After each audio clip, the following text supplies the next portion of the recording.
Hey, chavales, ¿qué tal? ¿Cómo estáis? Bueno, pues en el tema de hoy vamos a ver la unidad didáctica 6 de alta disponibilidad que pertenece a la asignatura de seguridad y alta disponibilidad del temario.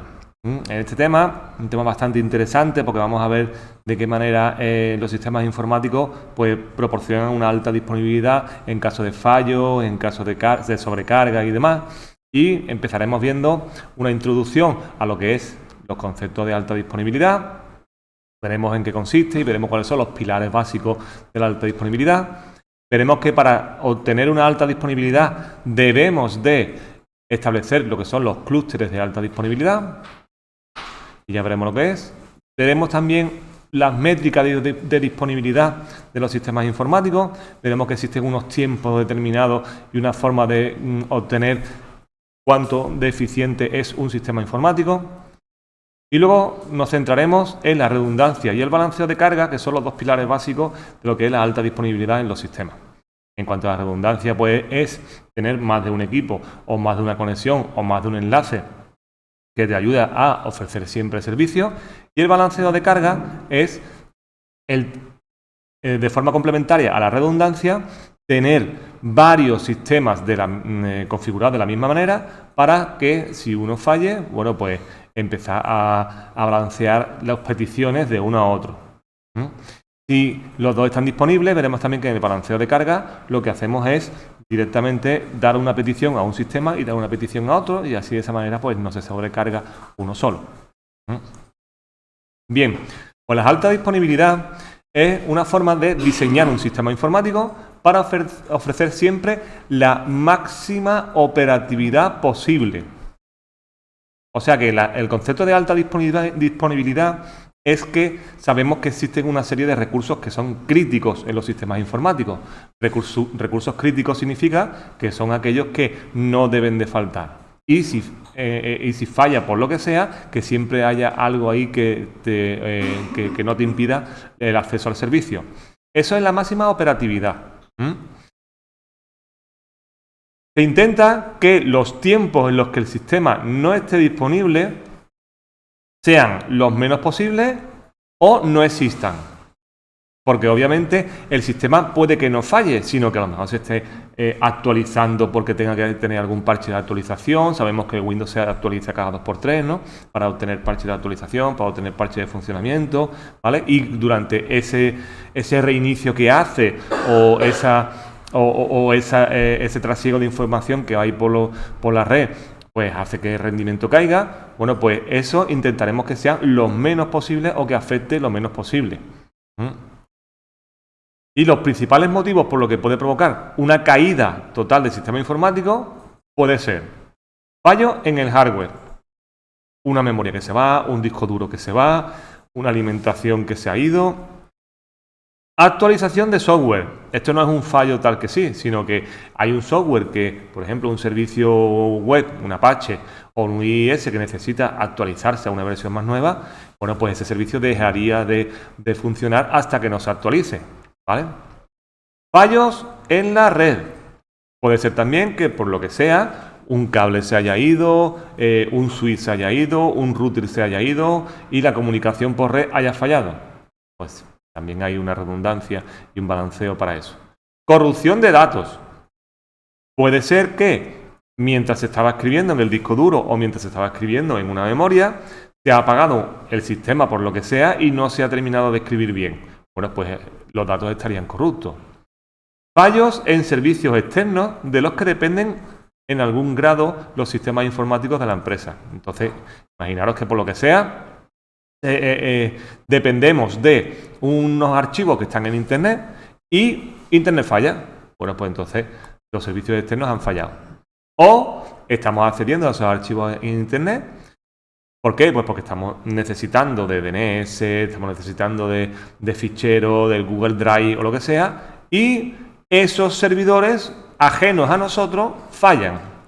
Pues entonces también tenemos nosotros que tener eso en cuenta para que haya una alta disponibilidad. Copias de seguridad.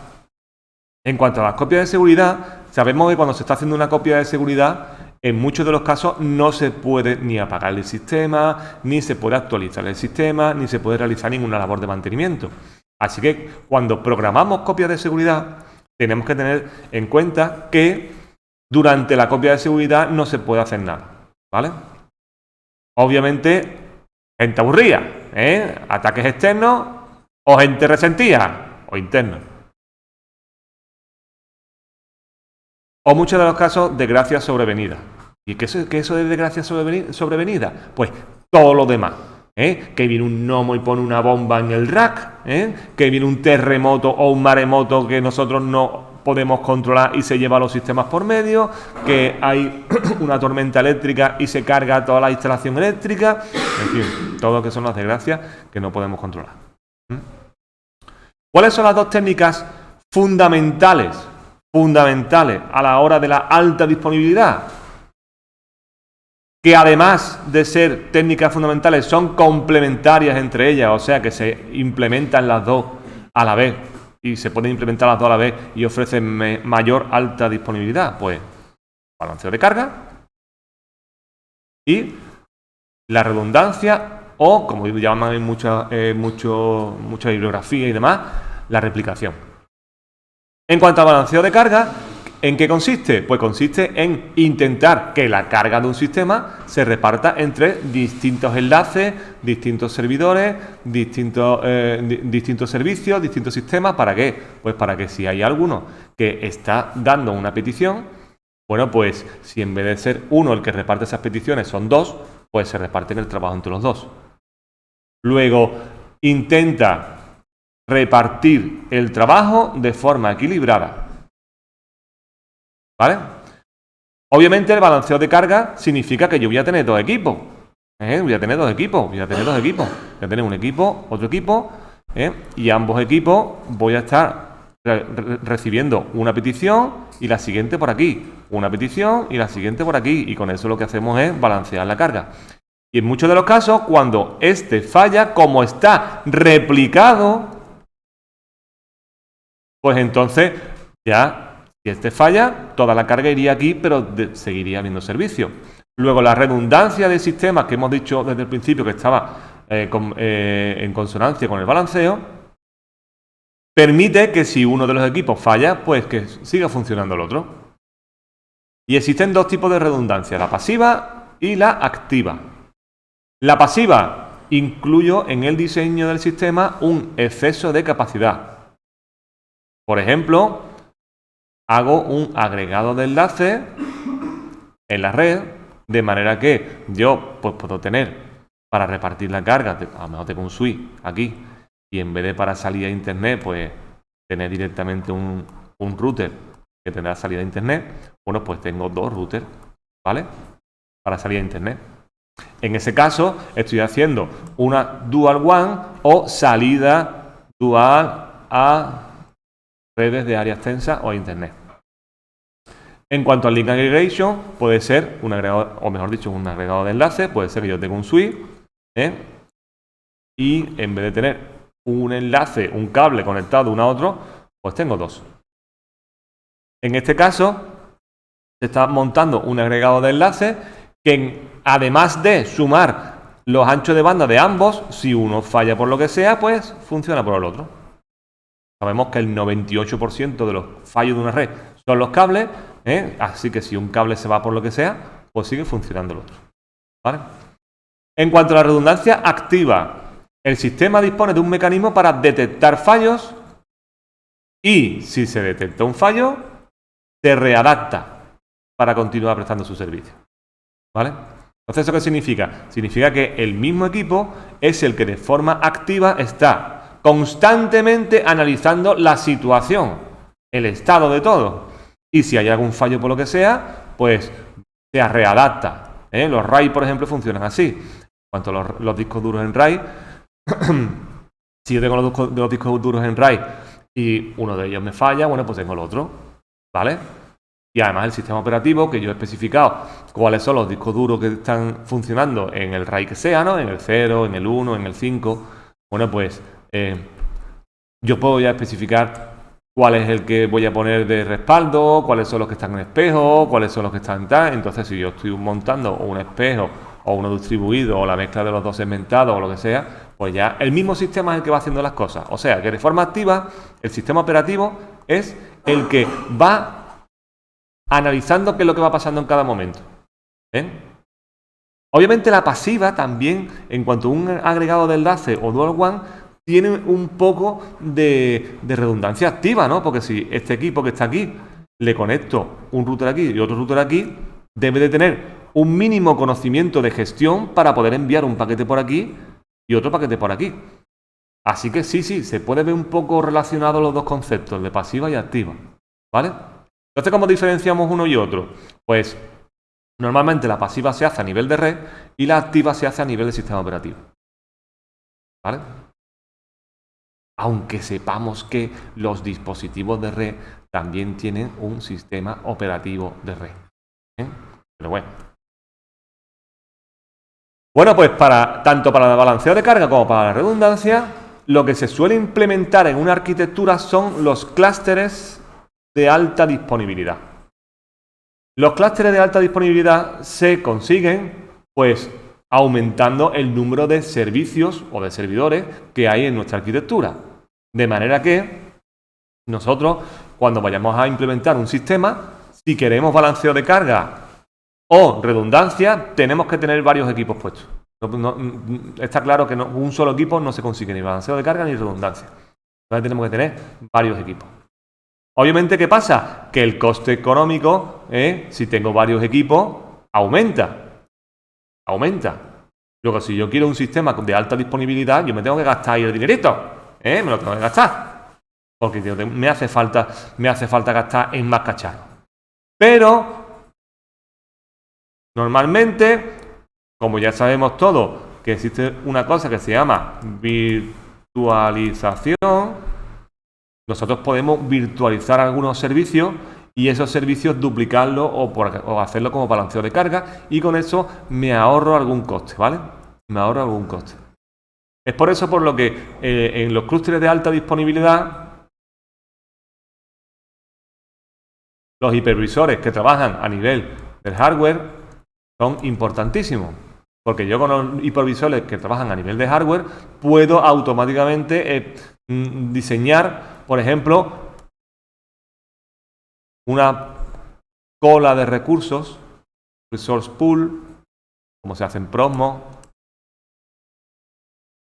¿Para qué? Pues para yo obtener una alta disponibilidad o high availability en el sistema, ¿vale? Pero para eso tengo que tener más de un nodo físico, porque si hay un nodo que me falla, que me funcione el otro.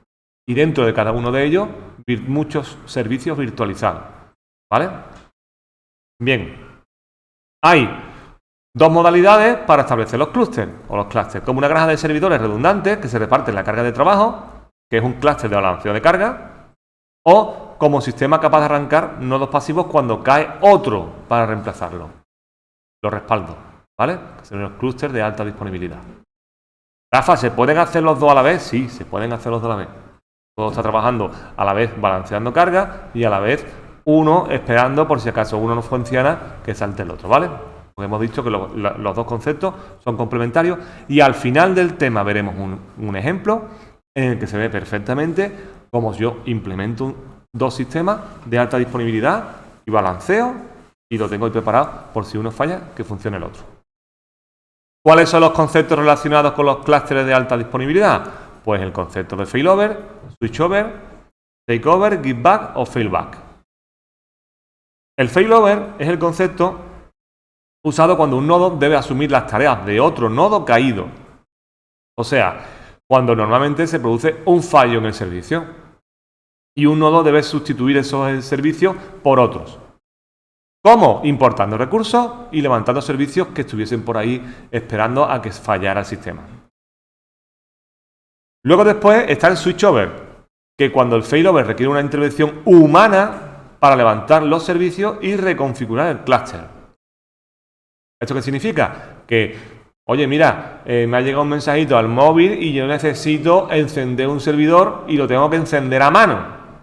Pues eso es lo que significa intervención humana. Que me hace falta una persona allí que sea el que conecte, encienda o le dé un botón.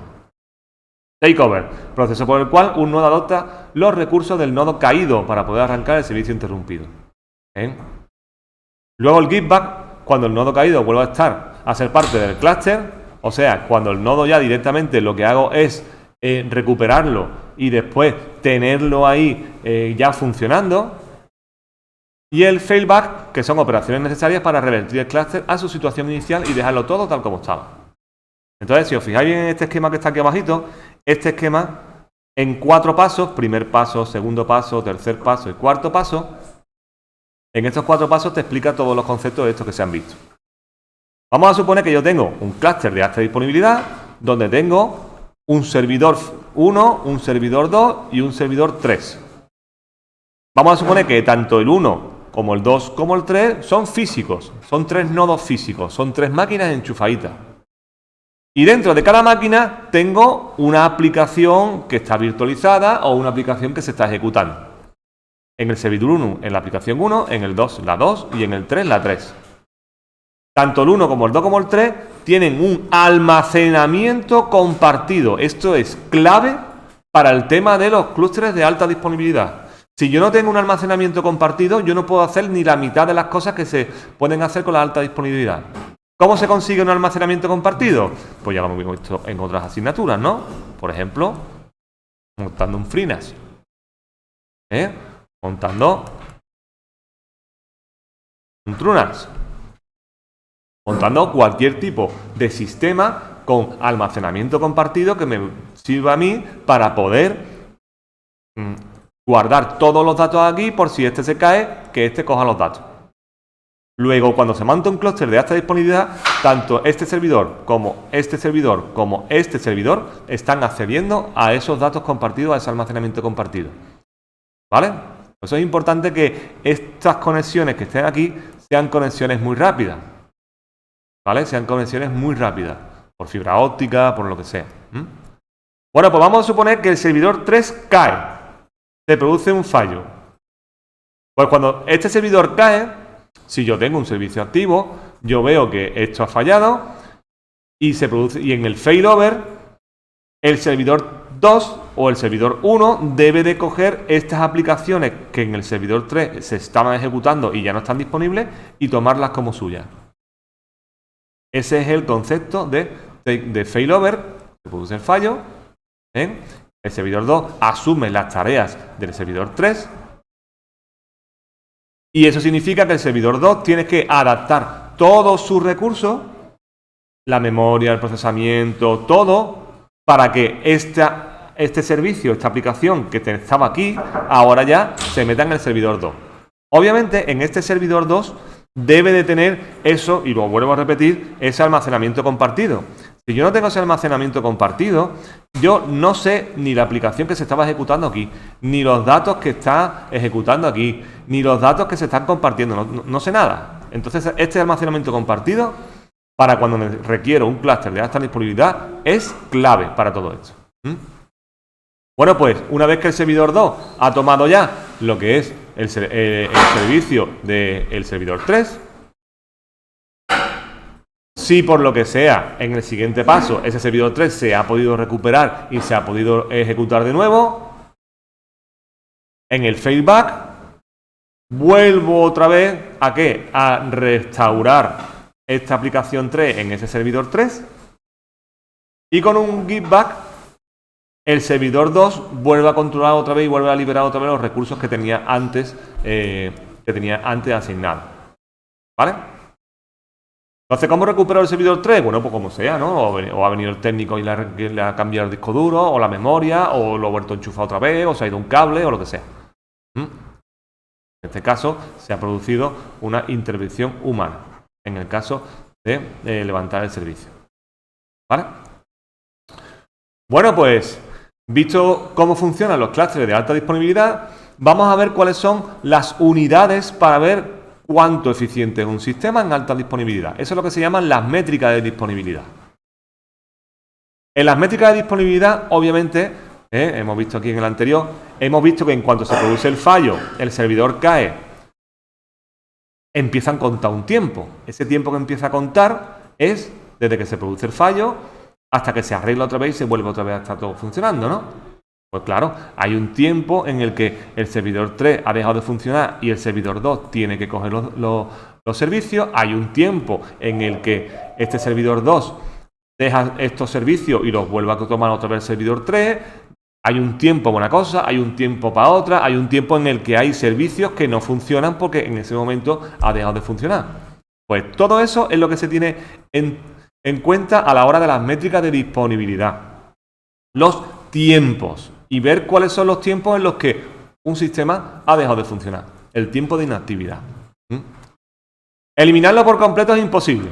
O sea, cuando se requiere una alta disponibilidad, un 100% de utilización durante todo el tiempo de vida de un sistema, eso es imposible.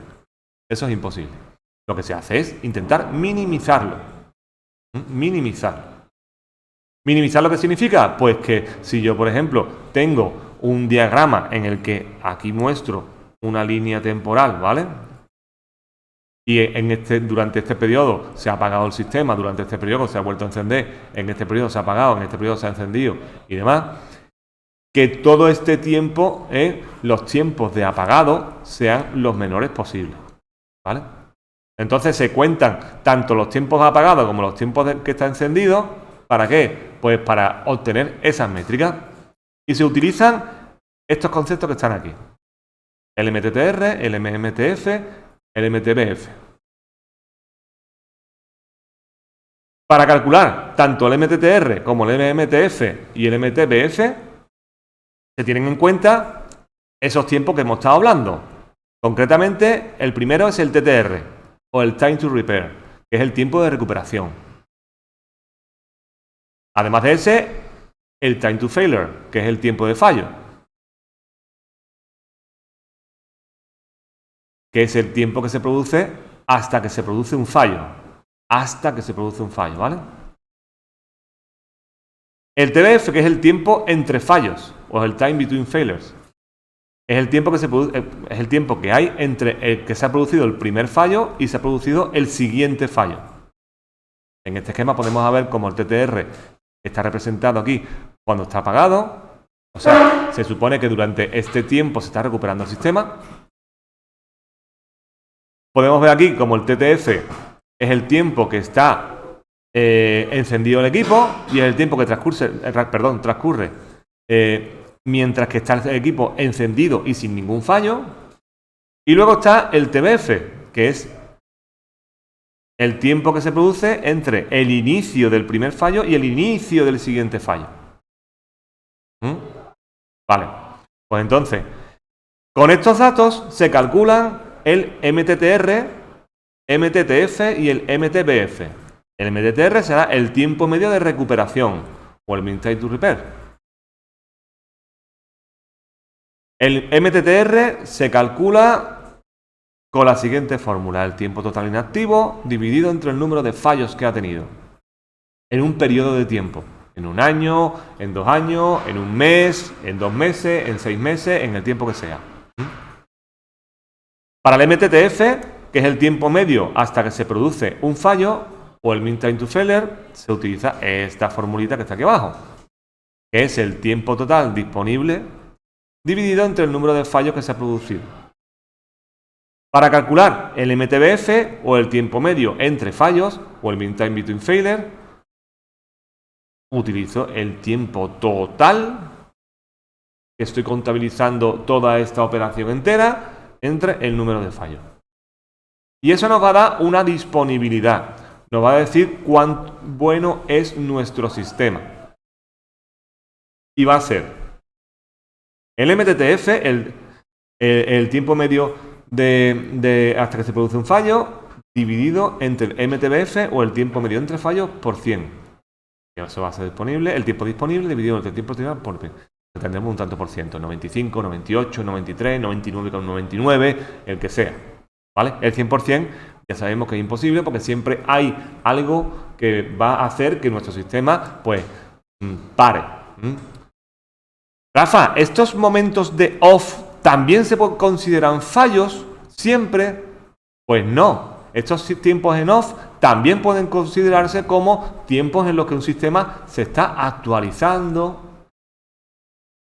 O sea que cuando sabemos que el Windows, por ejemplo, se está actualizando, pues, oye, este es un tiempo que está para el sistema. Este tiempo de apagado y de vuelvo a ponerse en marcha el servicio se considera un off. Se considera un off. Así que hay que contabilizar también los tiempos en los que un sistema tarda en actualizarse también, y en reiniciarse y aplicar los cambios, ¿vale? Entonces, vamos a ver un par de ejemplitos para ver en qué se resume todo esto. En el ejemplo primero dice, durante el último año, un servidor ha sufrido 2 averías. La primera tardó unas 12 horas en solucionarse, mientras que la segunda se solucionó en 5 horas. ¿Vale? Entonces nosotros, si no lo vemos muy claro, nosotros podemos tener nuestra línea temporal como la de antes, ¿vale? Como esta que está aquí, nuestra línea temporal como la de antes. Y en esa línea temporal de antes, podemos, que es un año, ¿vale?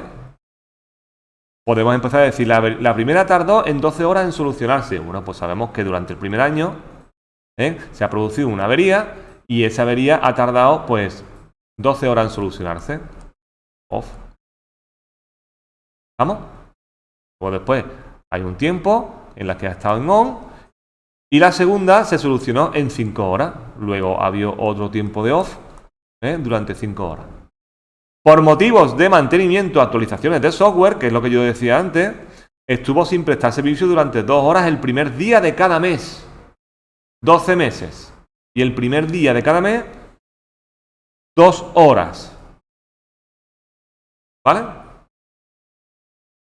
Bien, pues con estos datos calcula el MTTR, el MTTF, el MTBD y la disponibilidad. ¿Vale? Esto es simplemente aplicar pues las fórmulas que hemos visto. ¿Vale? Si quiero calcular el MTTR, pues el tiempo total inactivo.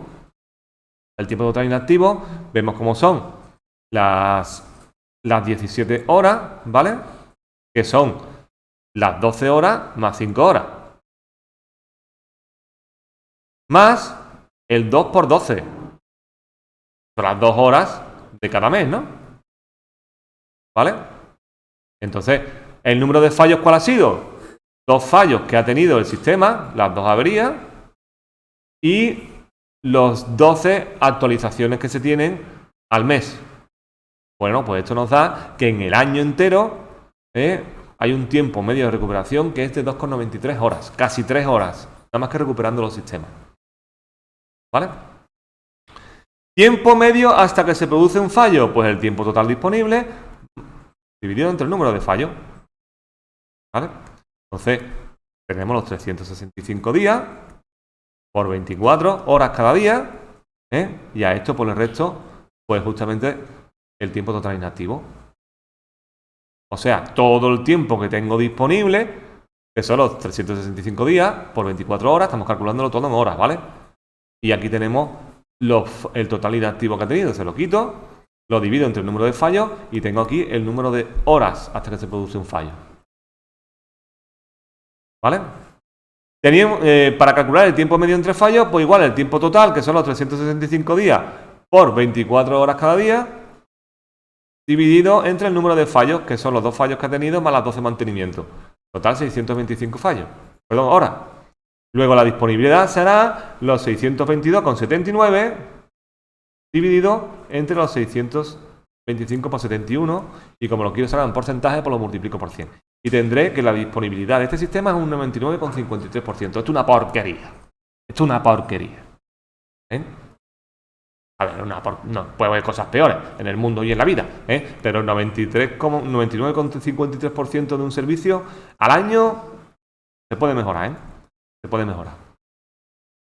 En un segundo ejemplo, un servidor durante un año mostró una disponibilidad del 99,9997%. Esto está mejor ya.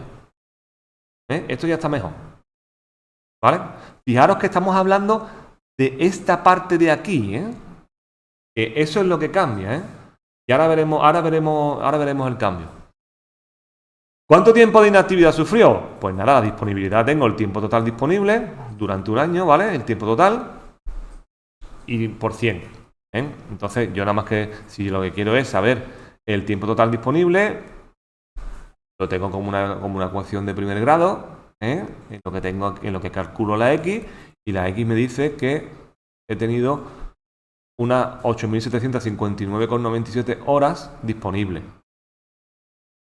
Si a todas las horas disponibles al año a todas las horas al año le quito las que ha estado disponibles, bueno, pues me quedo cuáles son las horas que ha estado inactivo. Fijaros que no llega a una hora, ¿vale? No llega ni a una hora ni a media hora inactivo. Esto es mucho mejor, ¿vale? Esto es mucho mejor.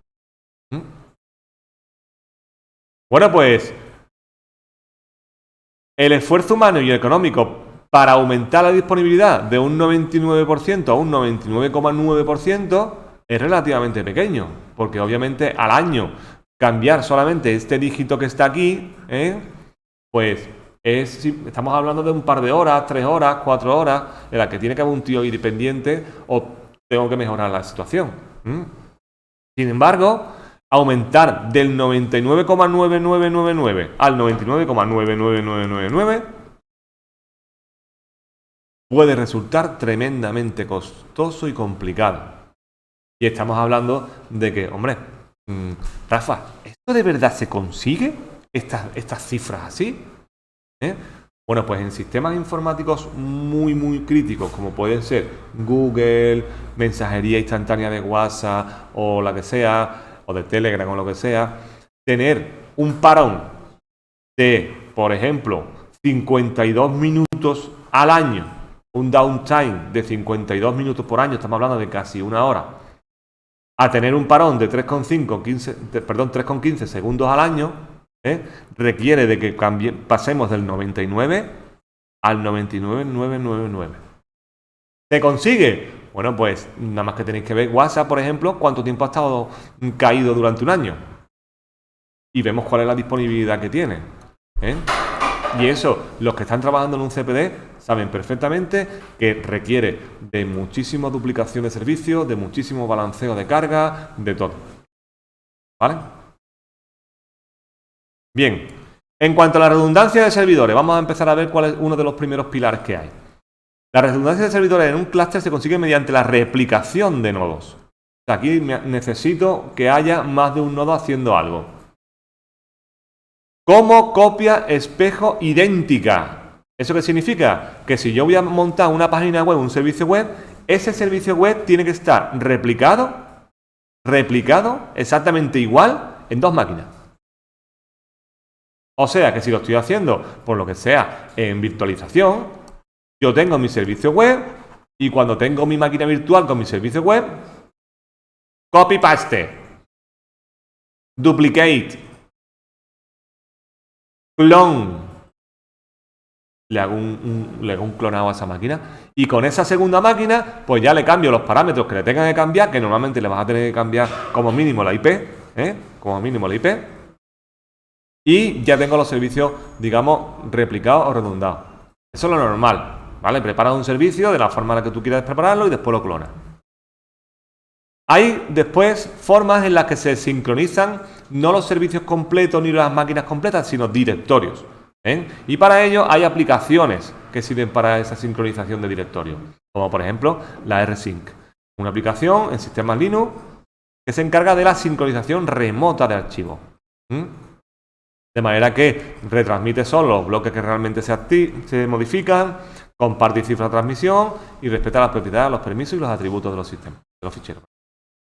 Otra de las sincronizaciones de directorios que ya conocemos ya, ¿no? Habiéndolo visto ya en otras asignaturas, son los sistemas RAID. ¿Vale? Cuando yo estoy haciendo un RAID en espejo, pues entonces yo estoy ahí sincronizando directorios también, para que cuando se copien uno también se copien otro. ¿Vale? Bien, en cuanto al balanceo de carga. Que es la segunda pata, esta es un pelín más complicada que la otra. ¿Por qué? Pues porque consiste en equilibrar los accesos a los nodos que están replicados.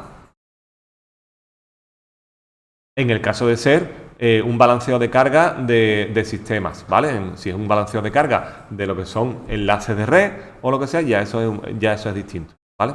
Como se puede ver ya en la asignatura de redes, de balanceo de carga, del primer salto y demás. Bien, hay algoritmos que se encargan de repartir ese balanceo de carga. De manera que si yo tengo aquí, por lo que sea, un sistema que me va a balancear la carga, yo puedo repartir las peticiones primero por aquí, después por aquí, después por aquí. O la petición, primero estoy aquí durante un tiempo lanzando peticiones a después durante un tiempo lanzando peticiones a y después durante un tiempo lanzando peticiones a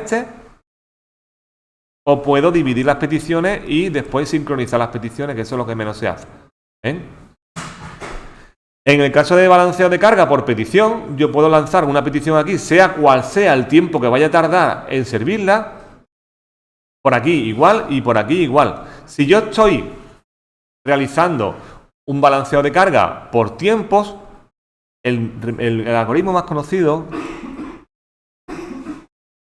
es el round robin, ¿vale? Que dedica un tiempo a cada uno de ellos, ¿vale? Pero depende del software que sea, ya hace un balanceo u otro con una técnica o con un algoritmo u otro, ¿vale?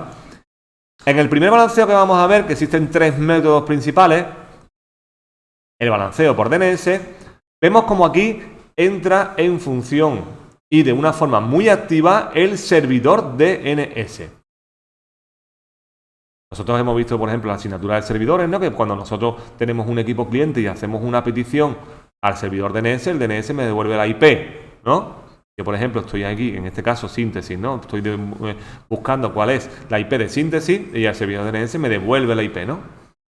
En el caso del balanceo por DNS, fijaros lo que se hace. Si aquí un equipo cliente solicita una petición, el servidor DNS le va a tener no una IP para un nombre, sino varias IP para el mismo nombre. ¿De manera que qué? Pues de manera que, de alguna manera, se engaña al equipo cliente para que cuando llegue el siguiente y realiza la petición del nombre síntesis.com, el servidor DNS le dé la siguiente. Cuando llegue el siguiente, el servidor DNS le dé el siguiente. Y así sucesivamente con todos. Cuando termine con las peticiones, vuelvo otra vez desde el principio y así. Claro, al dar una petición, una IP distinta, ya está accediendo a máquinas distintas. Y al acceder a máquinas distintas, pues ya está balanceando la carga. ¿Lo veis? Es la forma que tiene el balanceo por DNS. Luego, los DNS, cuando quieren balancear carga, lo único que tengo que hacer es replicar el servicio, que sea exactamente igual, y a cada máquina darle una IP distinta. Y en el DNS ponerle varias IP a ese mismo nombre. Aquí tenemos cuáles las IP que he devuelto a las consultas. En este caso ha sido bd.synthesis.com. bd. ¿Vale? Vemos como aquí, cuando da la primera al primero, la segunda al segundo, la tercera al tercero y al cuarto vuelve otra vez desde el principio, ¿vale? A dar la 70, 102, 33, 1, que sería la primera. En el segundo tipo de balanceo, lo que hago es hacerlo, pero no con el DNS, sino mediante otro mecanismo que también hemos probado, que son las IP tables. Las IP tables, lo que estamos haciendo con eso es que cuando tengo un equipo cliente y ese equipo cliente está realizando peticiones, las hago a través de un dispositivo que es capaz de tener alojado o incorporado el sistema de IP table. Como por ejemplo un router o un routador o un sistema operativo como un Ubuntu, con un Linux puesto y ya con eso configurado. Y ahora fijaros lo que se hace mediante un Destination NAT. Es como una especie de redirección de puertos. No, de hecho, utiliza la redirección de puertos. Y lo que hace es que cuando el equipo cliente hace una petición a una entrada WAN del router, el router mira en su IP table y dependiendo de lo que tenga en ese momento, lanzará la petición a la LAN por aquí, lanzará la petición a la LAN por aquí o la lanzará por aquí. Para eso aquí hay unos ejemplitos de configuración de IP table. Que lo que hago es escribir en la tabla NAT, con la premisa del prerouting, veo la entrada que es la de TH0 y veo lo que es el puerto de destino. Si el puerto de destino es el 80, yo lo que estoy haciendo ya es balancear las peticiones al puerto 80. Luego, ¿qué hago con eso? Lo que hago con eso es que las páginas web que yo vaya a visitar desde el equipo cliente hasta dentro de nuestro sistema, las voy a balancear. Y para eso, aquí voy a empezar a generar que, o mejor dicho, especificar que cada 3 paquetes, every 3, el paquete 0 me lo destine a la IP 10.00.10.2.80. El paquete siguiente me lo destine a la 10.00.11/80. Y el paquete siguiente me lo destine al 10.0012 al puerto 80. Claro, esto me requiere que yo configure las IP tables con este tipo de sentencia. Si fueran 4 paquetes, pues entonces pondría aquí every 4, paquete 0, 1, 2 y 3. Pero para eso tengo que tener yo 4 servidores replicados. De ese mismo, ¿vale? Bien, pues ese sería el balanceo con IP table.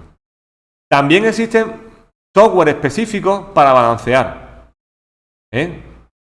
como el Linux Virtual Server o LVS. El LVS o LVS es un servidor virtual que lo que hace es, mediante este software que se instala en el sistema operativo, balancear la carga directamente. Entonces tengo un servidor virtual, un equipo virtual, que se encarga de realizar el balanceo directamente. Este balanceo puede hacerlo mediante 2 modalidades. O lo que se llama el IPVS o balanceo por IP, en el que yo lo que voy haciendo es, cada IP que va llegando, pues la voy balanceando a un sitio u a otro, o el balanceo a nivel de aplicación, en el que lo que hace es elegir un servidor u otro basándose en el contenido de la petición de un paquete. Si yo tengo en un servidor varios servicios metidos y yo lo tengo replicado, pues dependiendo si yo lo que quiero es un fichero, una imagen o un vídeo, lo mando a uno, lo mando a otro. El modo de funcionamiento que tiene el LVS es con el NAT o con el TUN. Con el NAT estoy utilizando básicamente lo mismo que hemos hecho antes con el IP Table, la Destination NAT. Con el segundo, la diferencia es que estoy generando un túnel IP entre el servidor virtual y cada uno de los servidores reales del clúster para incrementar la seguridad. El que se suele implementar normalmente es el VSNAT. ¿Vale? Ese es el que se suele implementar normalmente. El VSTUN es el que se utiliza cuando ya se requiere un nivel de seguridad más avanzado. Si os fijáis aquí, en la parte del esquema, vemos como un cliente a través de Internet hace una petición a lo que se llama el director LVS, o sea, el servidor virtual LVS. Él es el que se es el que se encarga de lanzarlo para acá o lanzarlo para acá. Si yo lo hago a través de la tunelización, porque este era un NAT, a través de la tunelización recibo las peticiones al LVS Director, que es el que se encarga de establecer ese túnel entre uno y otro. De manera que las peticiones se devuelven mediante ese túnel de encriptado que hay entre el servidor y cliente, ¿vale? Para que vaya para acá y después vaya para acá. ¿De acuerdo? Un ejemplo de implementación de la redundancia y de balanceo utilizando el LVS es el que se muestra a continuación. Fijaros este ejemplo de implementación que está bastante bien. Tenemos una red interna que sería esta que está aquí, ¿vale? Y luego después tendríamos ya la red externa. Tendríamos aquí nuestra red interna y nuestra red externa, ¿vale? Vamos a ver este ejemplito desde la red interna. Puesto que desde la red externa, nada más que tengo que aplicar aquí en este router, un port forwarding si yo quisiera acceder al servicio. Vale, en este ejemplo de implementación de redundancia y balanceo vamos a redundar servicios de página web. Vamos a replicar servicios Apache. Para eso, dentro de la misma empresa, vamos a tener un cliente ejecutando un cliente web que va a ser el 192.168.1.178. Este cliente web va a hacer peticiones a los servidores Apache, pero lo va a hacer a través de este sistema de virtualización y de balanceo. Y fijaros, para hacerlo, yo lo que voy a tener va a ser un equipo balanceador con LVS instalado y otro equipo balanceador también con LVS instalado. De manera que cada uno de ellos va a tener dos adaptadores de red. Un adaptador de red que va a estar conectado a la misma red que el cliente, que es este, y otro adaptador de red que va a estar conectado a la red de los servidores. Estos dos adaptadores de red, este y este, que van a estar conectados a esta red interna, ambos van a trabajar como uno solo. Esto es igual que el protocolo HSRP de duplicación de puerta de enlace. Estos dos van a trabajar como uno solo. De manera que él va a tener una dirección IP porque la necesita. En este caso va a tener la 192.168.1.101 y en este caso va a tener la 192.168.1.102. Pero para el exterior y para todo lo demás, cuando el cliente web acceda, va a acceder a esta dirección IP virtual. De manera entonces que cuando yo instale el LVS aquí y aquí, en algún lado voy a tener que configurar cuál va a ser la dirección IPv que va a estar esperando las peticiones al 80. ¿Vale? Porque va a ser, digamos, una sola para los dos. Luego después va a tener salida que también va a tener una IP cada uno de ellos. En el caso este va a ser la 2.101 y en el caso este va a ser la 2.102. Fijaros que tiene aquí y aquí dos redes distintas, obviamente, pues porque al hacer un balanceador de red, está este adaptador de red en una red que va a ser la 1 y este adaptador de red que va a estar en otra red que va a ser la 2. Y a su vez que tenéis una IP virtual para recibir las peticiones, voy a tener otra red virtual aquí, perdón, otra IP virtual aquí, que va a ser la que va a identificar todo este sistema LVS, que está en amarillito.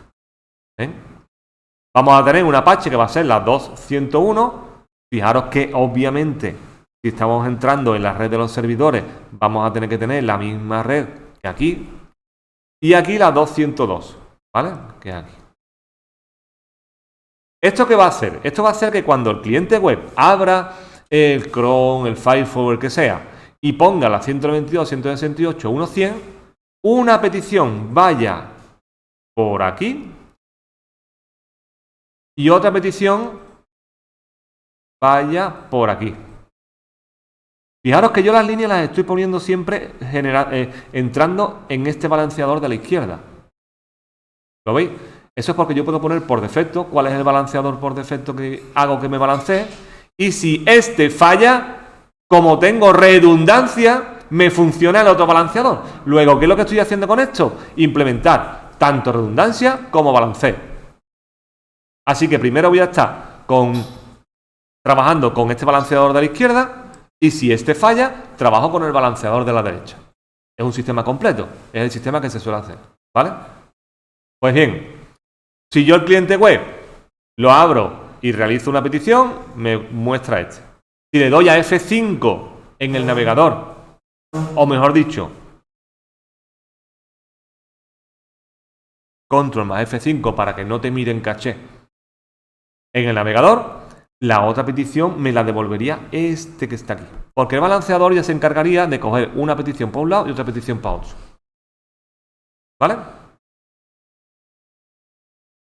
Rafa, ¿qué pasa si yo tengo aquí un cliente conectado fuera y quiero entrar desde fuera a este sistema?